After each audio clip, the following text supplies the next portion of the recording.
Hello viewers, आज हम class 12th का एक डेरिवेशन करने वाले हैं। डेरिवेशन है magnetic field of a bar magnet along axis, along axial point या फिर एंड ऑफ पोजीशन।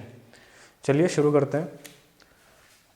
मान लेते हैं ये कोई मैग्नेट है जिसका साउथ पोल यहाँ पर है और नॉर्थ पोल यहाँ पर है, और ये एक पॉइंट P है इसकी एक्सियल पोजीशन पर या फिर एंड ऑफ पोजीशन के पास। अब मुझे यहाँ से इस मैग्नेट के लिए इसका मैग्नेटिक फील्ड निकालना पड़ेगा कि मैग्नेटिक फील्ड इस पॉइंट P पर कितना है।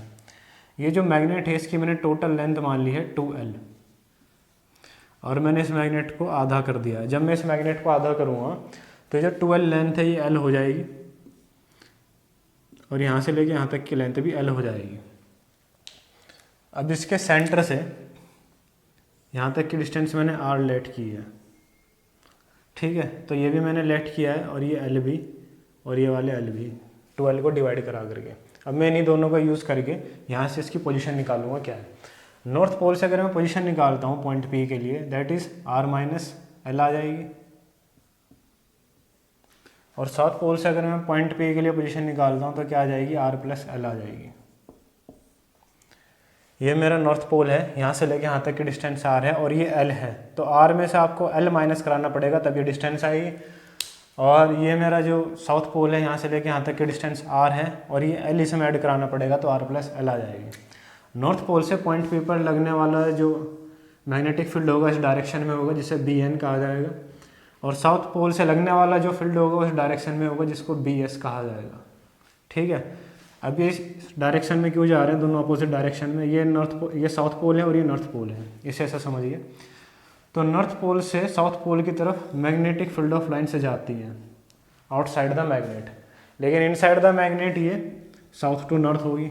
अब मान लीजिए यहाँ पर कोई पॉइंट P है, तो ये इस डायरेक्शन में लगेगा इस पर, तो नॉर्थ पोल से पॉइंट P इस डायरेक्शन में जाएगा, और साउथ पोल पे अगर कोई पॉइंट P है तो इसको इस डायरेक्शन में लेकर के आएगा, ठीक है।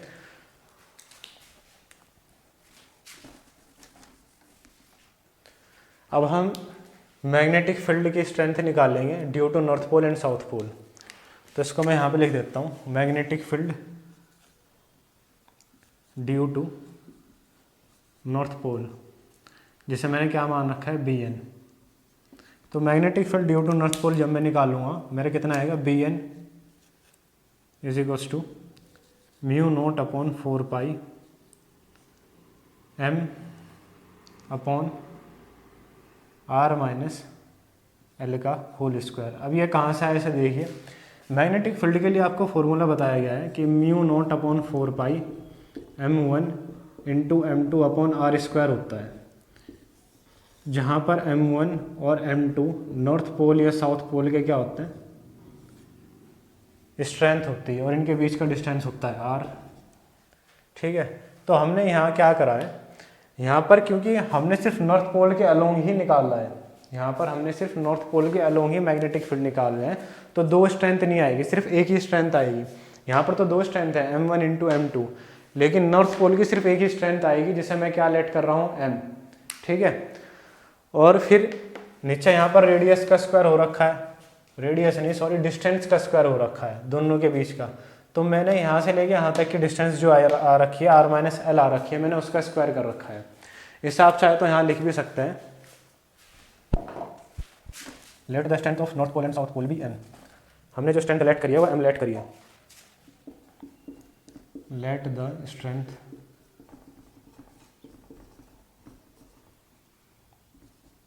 North pole and south pole.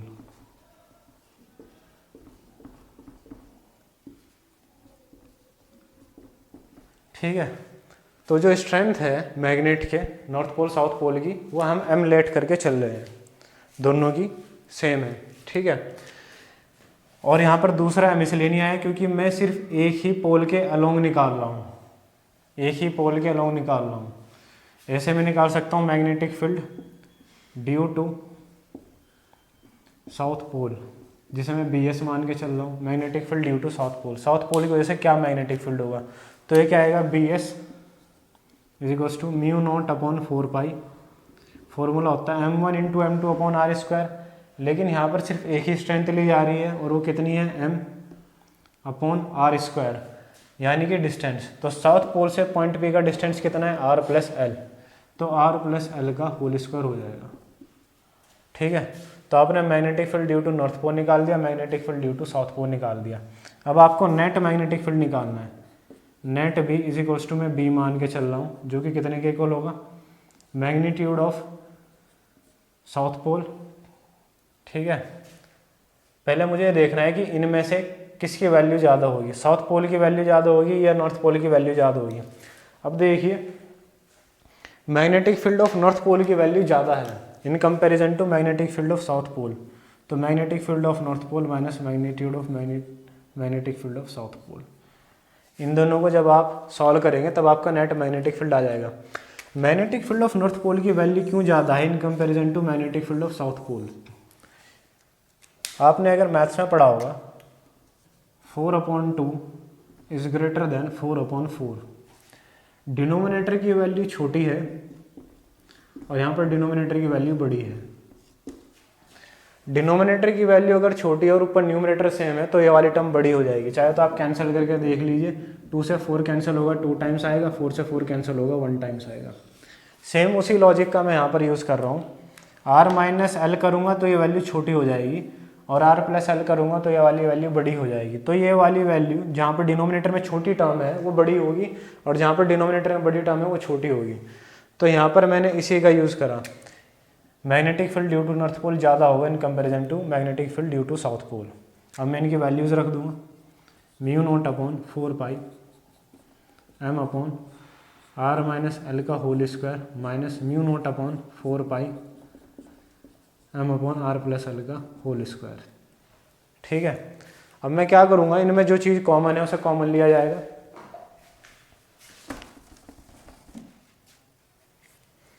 तो इसमें आप देखिए μ0/4 इसमें भी कॉमन है, m और m इसमें भी कॉमन है। तो बी नेट जो होगा मेरा, इसे मैं यहाँ पे लिख देता हूँ, B net is equals to, short form में मैंने इसे बी नेट लिख दिया, μ0/4 आएगा और m कॉमन आ जाएगा। ब्रैकेट के अंदर क्या बचेगा, 1/r माइनस एल का होल स्क्वायर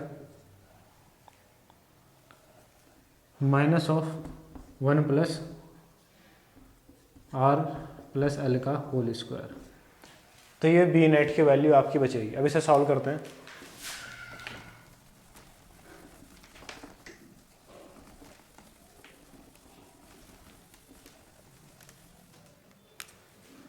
तो बी नेट मेरा क्या आएगा,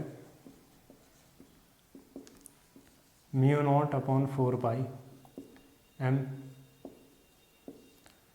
1/r माइनस एल का होल स्क्वायर है ये, और -1/r प्लस एल का होल स्क्वायर। ठीक है, अब देखिए इन्हें सॉल्व कैसे करते हैं। अब क्रॉस मल्टीप्लिकेशन करेंगे।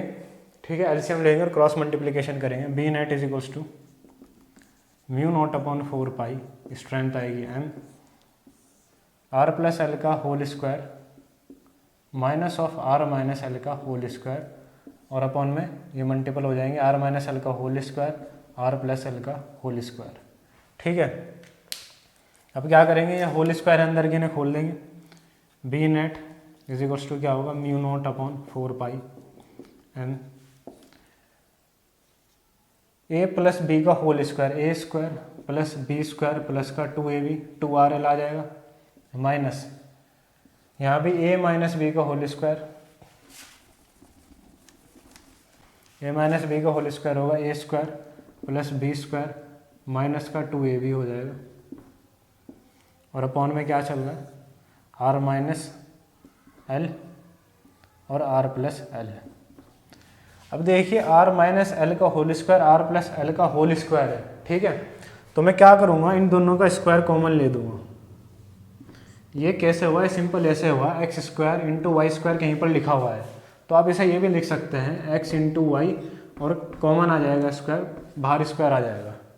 इस तरीके से लिखा गया। ये पूरी टर्म एक्स मान लीजिए, इसे वाई मान लीजिए। ठीक है, अब इसके बाद ऊपर वाली टर्म सॉल्व करेंगे। μ0/4 m into R square plus L square as it is लिखा जाएगा, प्लस का 2 टाइम्स ऑफ आर है माइनस, अब ये माइनस अंदर मल्टीपल करेगा, minus of R square plus minus minus of L square, minus minus हो जाएगा plus 2 times of R L whole के अपॉन में। अब आप नीचे देखिए यहाँ पर, यह A minus B A plus B, इसका फॉर्मूला क्या होता है, ए minus B A plus B, जो कि कितने के इक्वल होगा, A square minus B square के इक्वल होगा। सिर्फ अंदर देखना, आपको बाहर तो स्क्वायर चल रहा है, ए minus B A plus B, जो कि कितने के इक्वल है, स्क्वायर माइनस बी स्क्वायर। तो यहाँ पर ए की जगह कौन है, आर स्क्वायर माइनस बी की जगह कौन है, एल स्क्वायर। तो R square minus L square का होल स्क्वायर ही आ जाएगा। ठीक है, जब आप इसको इतना सॉल्व कर देंगे,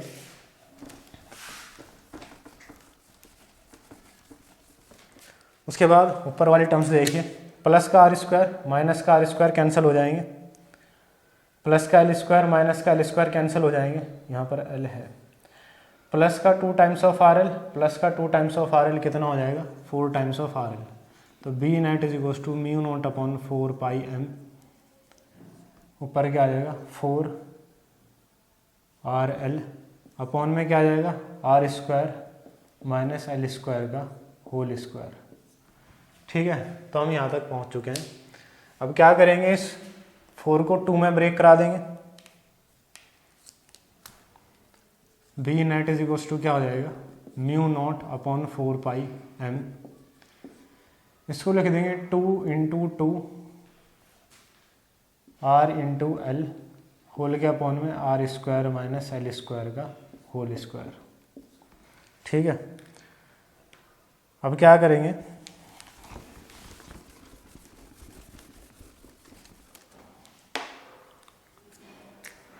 B net is equals to mu naught upon 4 pi M. अब यहाँ से एम 2 और एल को एक साथ लिखेंगे, 2 टाइम्स ऑफ आर मैंने यहाँ पर लिख दिया है, 2 times of M into L, या फिर इसे ऐसे लिखिए M into 2 L, M into 2 times of L upon में R square minus L square का होल स्क्वायर। अब मैंने इनको साथ क्यों लिखा है, क्योंकि मैग्नेटिक डाइपोल मोमेंट का एक फॉर्मूला होता है, that is magnetic dipole moment M is equals to small M into 2L।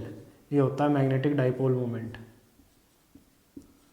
Magnetic dipole. Magnetic dipole का फॉर्मूला ये होता है स्मॉल एम यानी कि स्ट्रेंथ और उनके बीच की डिस्टेंस।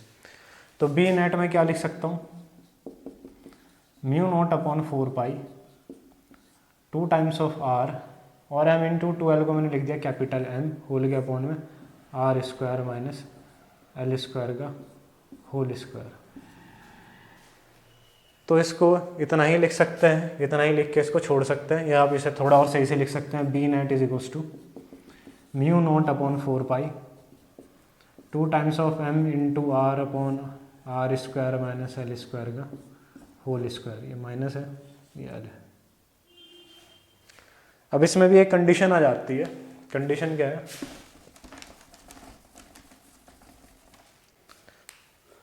कंडीशन ये है कि लेट, केस मान लीजिए इसको केस या कंडीशन, केस अगर हमारे पास ये आ जाता है कि let L is very very less than, यानी कि काफ़ी छोटा है, L is very very very less than R, L क्या है, आर से काफ़ी छोटा है, ये जो एल की वैल्यू है ये आर से काफ़ी छोटी है।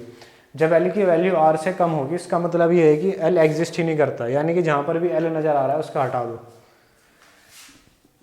यस की जगह पर 0 रख दो। आप 0 रख देंगे इसकी जगह पर तो R square minus 0 R square आ जाएगा। तो B net is equals to क्या आएगा, mu naught upon 4 pi 2 times of M into R whole के अपॉन में क्या आएगा, R square minus 0 that is R square और आर स्क्वायर का स्क्वायर आर स्क्वायर का स्क्वायर, तो कितना आएगा, mu naught upon 4 pi 2 times of M into R upon are to the power 4। अब यहाँ से ये इसे कैंसिल करेगा और यहाँ पर एक पावर बचेगी 3, तो mu naught upon 4 pi 2 times of M upon R cube. एक फार्मूला आपका ये आ गया। ठीक है, तो ये दो इसके हमने डेरिवेशन करे हैं। एक तो इसका जो जनरल है डेरिवेशन वही है B is equals to mu naught upon 4 pi 2 M R upon are square minus L square का होल स्क्वायर, और दूसरा जो है हमारे पास केस के लिए है कि if L is very very less than R, तब इसका आंसर ये होगा। μ0/4π2m/r³। आई होप आपकी समझ में आया होगा कि इसका डेरिवेशन कैसे होता है।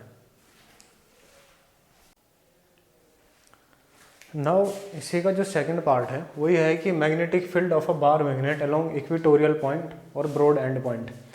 ये तो इक्वेटोरियल पॉइंट बोल देगा, फिर ब्रॉड एंड पॉइंट बोल देगा। तो इसे कैसे सॉल्व करेंगे, चलिए इसे देखते हैं। मान लीजिए हमारे पास ये कोई मैग्नेट है जिसका ये साउथ पोल है और ये इसका नॉर्थ पोल है, ठीक है। इसके लेंथ 2L मानेंगे पहले के जैसे ही। मैं इसको सेंटर से डिवाइड करा दूंगा,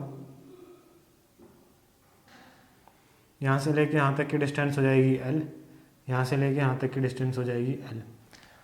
अब अलोंग इक्वेटोरियल पॉइंट और अलोंग ब्रॉड एंड पॉइंट का मतलब ये है कि जो पॉइंट P है वो यहाँ पर रखा हुआ है, यह है मेरा पॉइंट P। और इस पॉइंट P से इस मैग्नेट तक की जो डिस्टेंस है, ठीक है, वो मैंने मान ली है मेरी R। यहाँ से लेके यहाँ तक की डिस्टेंस मैंने R मान ली है और मुझे ये डिस्टेंस निकालनी है फ्रॉम साउथ पोल से नॉर्थ पोल के लिए, और नॉर्थ पोल से साउथ पोल से पॉइंट P की डिस्टेंस निकालनी है और नॉर्थ पोल से पॉइंट P की डिस्टेंस निकालनी है। अब आप इसे ऐसे समझ लीजिए, ये पॉइंट P है आपका, यहाँ से यहाँ तक की डिस्टेंस R है और यहाँ से लेके यहाँ तक की डिस्टेंस L है, और आपको ये डिस्टेंस निकालनी है। तो आप देखेंगे कि ये एक ट्राइंगल बन रहा है 90 डिग्री वाला, जिसकी ये वाली लेंथ L है और ये वाली लेंथ है R। तो एक ऐसा ट्राइंगल जिसकी हाइपोटेनियस हो, बेस हो और परपेंडिकुलर हो, उसमें क्या फॉर्मूला लगेगा, हाइपोटेनियस का square is equals to base का स्क्वायर प्लस परपेंडिकुलर का स्क्वायर। हाइपोटेनियस, मुझे हाइपोटेनियस ही निकालनी है इस ट्राइंगल की, ये मेरे लिए हाइपोटेनियस ही है। ये डिस्टेंस मुझे पता है ये L है और ये वाली डिस्टेंस मुझे पता है ये R है, ये दोनों डिस्टेंस मुझे पता है, मुझे हाइपोटेनियस निकालनी है। तो हाइपोटेनियस का square is equals to base का स्क्वायर, बेस मैं L मान के चल रहा हूँ, L का स्क्वायर प्लस परपेंडिकुलर, परपेंडिकुलर मेरी क्या है R है। इस वाले ट्राइंगल में मेरी परपेंडिकुलर क्या है R, तो R का स्क्वायर। तो हाइपोटेनियस क्या आ जाएगा, √L square plus R square. तो मैंने आपसे कहा था कि मेरी ये जो वाली साइड है ये क्या हाइपोटेनियस ही है, तो इसकी लेंथ क्या आ जाएगी, √L square plus R square. Similarly ऐसे ही इस वाले जो ट्राइंगल की ये हाइपोटेनियस है, ये भी क्या आ जाएगी, √L square plus R square. अब नॉर्थ पोल से इस पॉइंट P से जो मैग्नेटिक फील्ड लगेगा वो इस डायरेक्शन में लगेगा, ठीक है। और इस डायरेक्शन में क्यों लगेगा, due to magnetic field of line, due to magnetic field lines की वजह से लगेगा इसमें, ठीक है। और साउथ पोल से इस पॉइंट P पर जो लगेगा वो इस डायरेक्शन में लगेगा, ठीक है। तो इसे मैं लिख लेता हूँ, यह है मेरा magnetic field due to north और यह है मेरा magnetic field due to south. मुझे एक नेट मैग्नेटिक फील्ड निकालना है जो कि इस डायरेक्शन में कहीं होगा। बी नेट मैं इसको बोल देता हूँ, बी नेट, नेट लिखा हुआ है, ठीक है, बी नेट। अब उससे पहले मुझे यहाँ पर एक एंगल निकालना पड़ेगा। अब देखिए ये एक ट्राइंगल है मेरा, ऐसे कुछ इस तरीके से बना हुआ है, ये L है और ये भी L है, ये √R स्क्वायर है प्लस L स्क्वायर है, ये √R स्क्वायर है प्लस L स्क्वायर है। इस ट्राइंगल की दोनों साइडें इक्वल है। ऐसा ट्राइंगल जिसकी दोनों साइडें इक्वल होती हैं उसे कहा जाता है, ऐसा ट्राइंगल जिसकी दो साइडें इक्वल होती है उसे कहा जाता है आइसोसेलेस ट्राइंगल। और उसके अगर दो साइडें इक्वल हैं तो उसके दोनों एंगल भी इक्वल होंगे।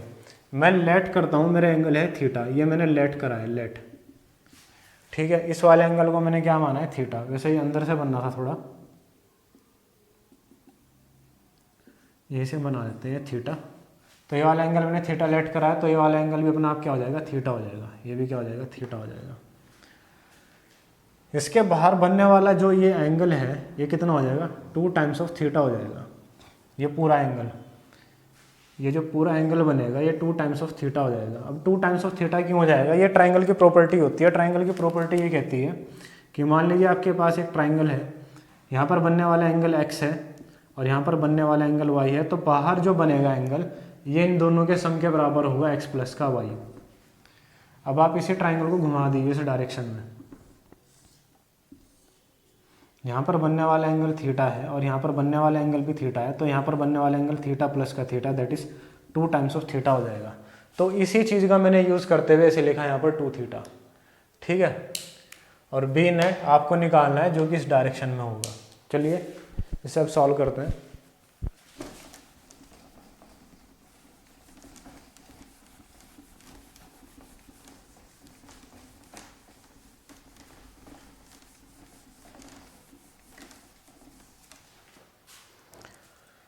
Magnetic field due to north pole में निकाल रहा हूँ। Magnetic field due to north pole mu naught upon 4 pi होगा। मैग्नेटिक फील्ड के लिए फॉर्मूला क्या होता है, mu naught upon 4 pi m1 into m2 upon are square. और m1 m2 स्ट्रेंथ होती थी, लेकिन यहाँ पर मैं स्ट्रेंथ सिर्फ एक ही ले रहा हूँ m। इसको लिख लेते हैं, let the strength of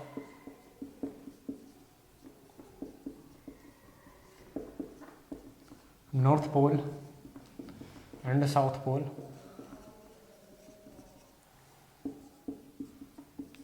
B M. जो स्ट्रेंथ है नॉर्थ पोल और साउथ पोल की वो क्या है, एम है। ये मैं लेट करके चल रहा हूँ। मैग्नेटिक फील्ड के लिए जो मेरा फॉर्मूला होता है B equals to mu naught upon 4 pi m1 into m2 upon are square. ये मेरा जनरल फार्मूला है, ठीक है। इसी का मैं यूज़ करूँगा।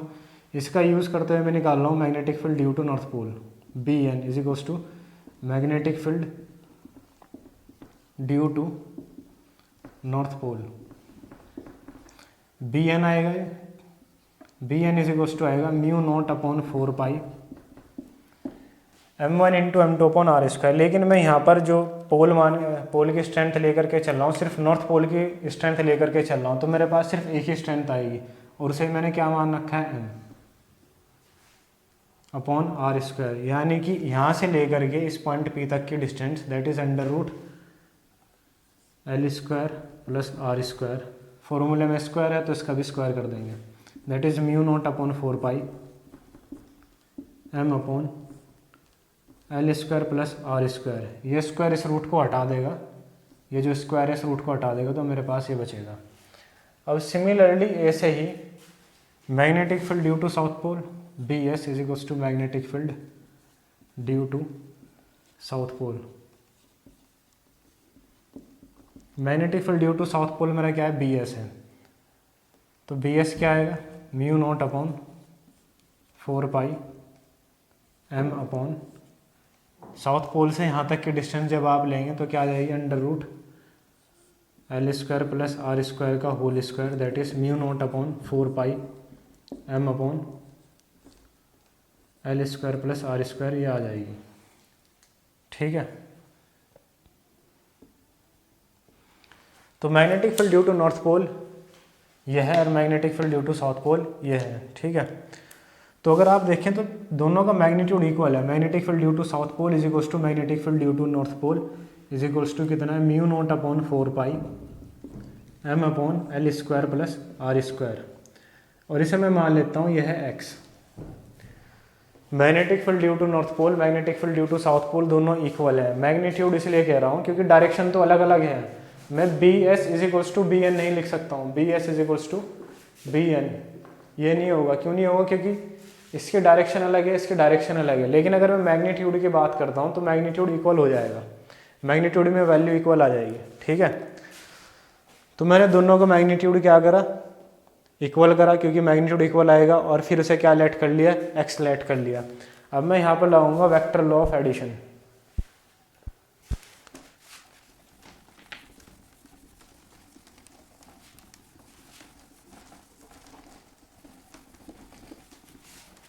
वेक्टर लॉ ऑफ एडिशन क्या कहता है कि मान लीजिए आपके पास दो वेक्टर हैं, एक इस डायरेक्शन में है ए वेक्टर और इस डायरेक्शन में है बी वेक्टर, और आपको एक रिजल्टेंट वेक्टर निकालना है R vector.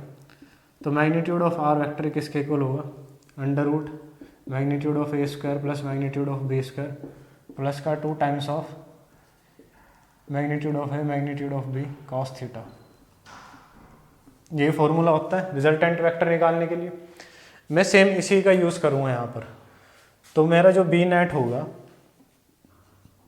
B net is equal to होगा अंडर रूट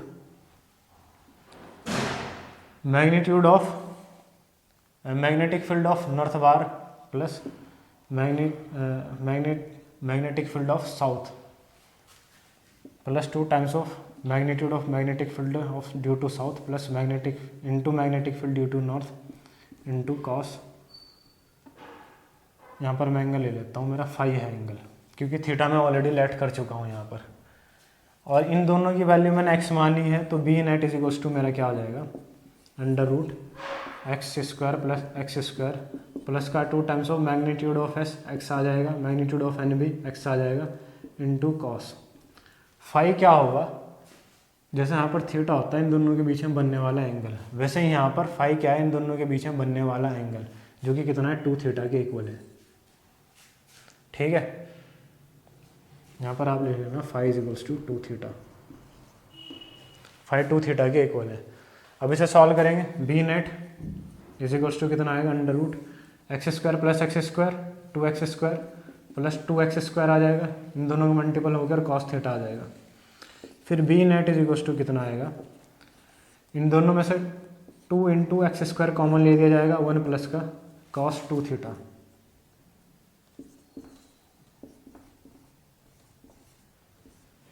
ठीक है, इतना हो गया। इसके बाद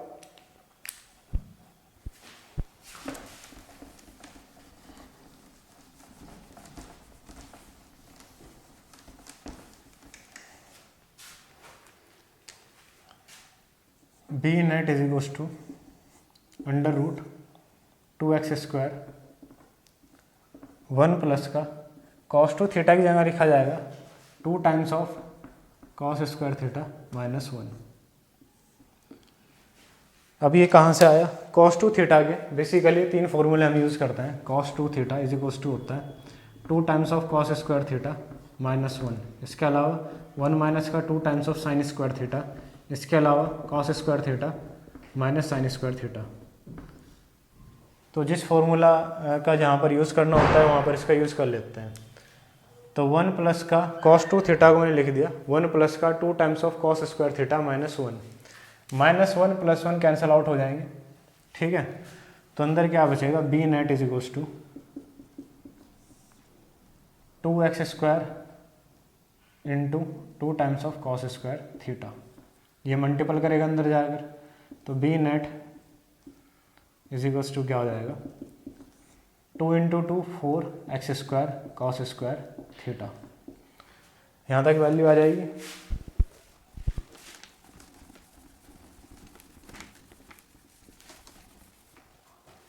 उसके बाद B net is equals to square root 4 का स्क्वायर रूट होता है 2, एक्स स्क्वायर का अगर आप स्क्वायर रूट निकालेंगे तो आएगा x, कॉस स्क्वायर थीटा और स्क्वायर रूट, ये स्क्वायर रूट से कट जाएगा, कॉस थीटा बाहर आ जाएगा। तो बी नेट कितना आया आपका 2 इंटू एक्स, एक्स की वैल्यू अगर आपको याद हो तो एक्स की वैल्यू मैंने ली थी mu naught upon 4 pi M whole के अपॉन में R square plus L square, ये मेरी एक्स की वैल्यू थी, इसका मैग्नीट्यूड था। ठीक है, इंटू कॉस थीटा। अब इसके बाद मुझे कॉस थीटा की वैल्यू भी निकालनी होगी। कॉस थीटा की वैल्यू निकालने के लिए आपको वापस इन्हीं ट्राइंगल में जाना पड़ेगा। ट्राइंगल है ये ऐसे, यहाँ से यहाँ तक की डिस्टेंस है आर, यहाँ से यहाँ तक की डिस्टेंस है under root L square plus are square, यहाँ से यहाँ तक की डिस्टेंस है एल, और यहाँ पर बनने वाला एंगल है थीटा। कॉस थीटा इक्वल होता है बेस अपॉन हाइपोटेनियस के। ठीक है, तो cos theta is equals to base, आप यहाँ पर खड़े हैं, बेस हो जाएगा एल, हाइपोटेनियस क्या हो जाएगी इसकी, under root L square plus are square. तो कॉस थीटा की वैल्यू यहाँ से निकल के आएगी L upon under root L square plus are square.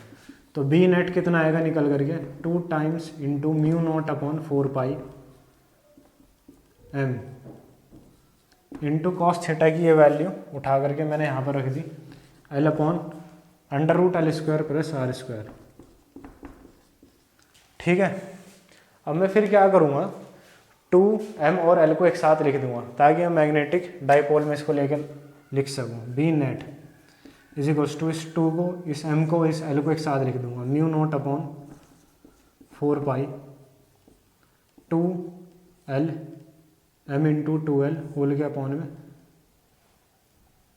यहाँ पर एक R square plus L square रहेगा लिखा हुआ, ये लिखना था, ये छूट गया यहाँ पर, तो इसको लिखेंगे L square plus are square और यहाँ पर क्या आ जाएगा L square plus are square की होल पावर 1/2, क्योंकि रूट में है तो 1/2 में इसको लिख सकते हैं। ठीक है, आई होप इतना आपकी समझ में आया होगा।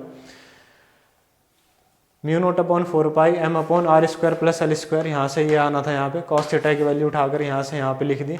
इसके बाद 2m और l को एक साथ लिख दिया गया, और जब एक साथ लिखा गया तो ये आया। अब उसके बाद B net is equals to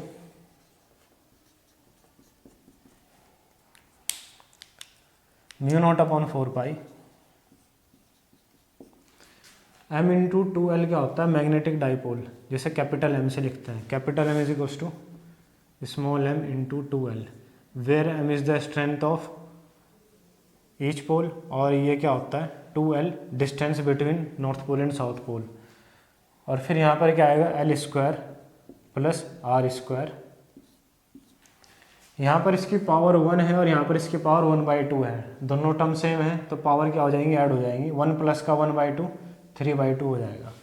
तो यह आया आपका बी नेट का formula, magnetic field of a bar magnet along equatorial point और अलोंग ब्रॉड एंड पॉइंट। इसके अलावा इसमें भी एक केस है, इसमें केस ये है सेम वैसे ही प्रीवियस वाला केस कि अगर ये जो आपका एल स्क्वायर है, एल की जो वैल्यू है वो आर से अगर काफ़ी लेस हो जाए तो तब क्या आंसर आएगा। केस ये है आपका if l is very very less than r then, तो जब l is very very less than r हो जाए इसका मतलब ये है कि वहाँ पर 0 रख दीजिए, तो 0 प्लस का आर स्क्वायर हो जाएगा। तो यहाँ से क्या आंसर आएगा,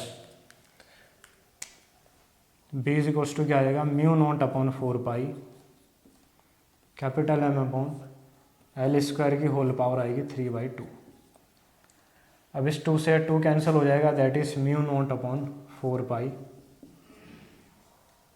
M upon l cube, sorry r आएगा ना यहाँ पे आर, क्योंकि एल तो काफ़ी छोटा हो गया ना, एल तो रखना ही नहीं है तो यहाँ पर क्या आ जाएगा आर आ जाएगा, एल की जगह आर रखना है यहाँ पर आर, ये आ जाएगा आर क्यूब। तो ये दो वैल्यूज़ हैं, एक तो इसका जनरल फॉर्मूला है और दूसरा ये क्या है जब केस है जब l is very very less than r हो जाए। आई होप आपके समझ में आया होगा कि magnetic field along axial point और अलोंग इक्वेटोरियल पॉइंट को कैसे निकाला जाता है।